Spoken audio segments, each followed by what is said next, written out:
राजीव और नीतू घर के काम में व्यस्त है और उन दोनों के माता पिता बिस्तर पर लेटे हुए हैं। राजीव थका हुआ कहता है, आज भी खेतों में काम करके बहुत थक गया हूँ नीतू, लेकिन यह सोचकर अच्छा लगता है कि हम सभी के पास खाने को कुछ है। तभी नीतू हंसते हुए कही, हाँ भाई, यह छोटी सी खुशियाँ ही तो हमारी दौलत है। राजीव और नीतू बात कर रहे थे और तभी उनकी माँ बिस्तर से उठकर बोली, बच्चों, बहुत दिन हो गए हैं इस घर में सुख शांति आए हुए। मुझे चिंता है कि इस साल फसल ठीक नहीं हुई तो क्या होगा।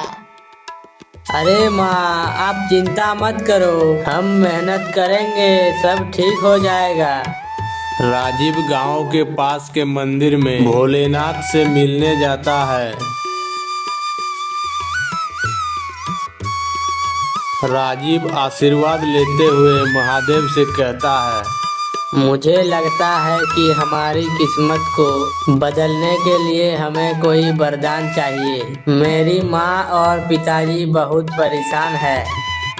अचानक महादेव जी बात करने लगता है, राजीव बेटा, वरदान किसी बाहरी शक्ति से नहीं, तुम्हारी मेहनत और अच्छे कामों से मिलता है। लेकिन मैं तुम्हें एक छोटा सा वरदान दूंगा जो तुम्हारे जीवन को दिशा दिखाएगा। राजीव आश्चर्यचकित होकर कहा, वह क्या बाबा? यह तुमसे जुड़े हुए है। पेड़ के नीचे एक छोटी सी बर्फीली चट्टान है। जब तुम्हें लगे कि अब तुम हार गए हो तो उस चट्टान को हाथ से छूना, वह तुम्हारी इच्छाओं की दिशा तय करेगा। राजीव वह सुनकर मंदिर से बाहर चला जाता है।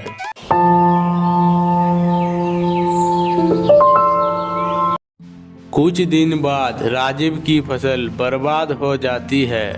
वह परेशान होकर उस बर्फीली चट्टान तक पहुंचता है। राजीव चिंतित होकर कहा, क्या करूं, अब सब कुछ खत्म हो गया। माँ, बाबा, नीतू, सबकी उम्मीदें मुझसे जुड़ी हुई है। राजीव चट्टान को छूता है और अचानक उसकी आंखों में आत्मविश्वास की झलक आती है। राजीव मन में, मुझे अब कुछ करना होगा। मेरी मेहनत और विश्वास ही मेरा असली वरदान है। अगले दिन राजीव गांव वाले को इकट्ठा करता है और एक नई योजना बनाता है। वो सबको एकजुट करता है और सभी मिलकर खेतों में काम करने लगते हैं। राजीव गांव वालों से बात करते हुए, हम सब मिलकर मेहनत करेंगे। अगर हम एकजुट होकर काम करें तो हम किसी भी मुश्किल को पार कर सकते हैं। कुछ महीनों बाद फसल फिर से बढ़ने लगती है। राजीव और उसके परिवार की स्थिति सुधर जाती है। राजीव फिर से महादेव जी से मिलने जाता है और उनकी मदद के लिए धन्यवाद देता है। बाबा, आपने मुझे सिखाया कि असली वरदान हमारी मेहनत और विश्वास में है। अब मुझे समझ में आ गया कि कोई चमत्कारी चट्टान नहीं, बल्कि हमारी मेहनत ही हमें सफलता दिलाती है। महादेव जी मुस्कुराते हुए, तुमने सही समझा राजीव, यही सच्चा वरदान है।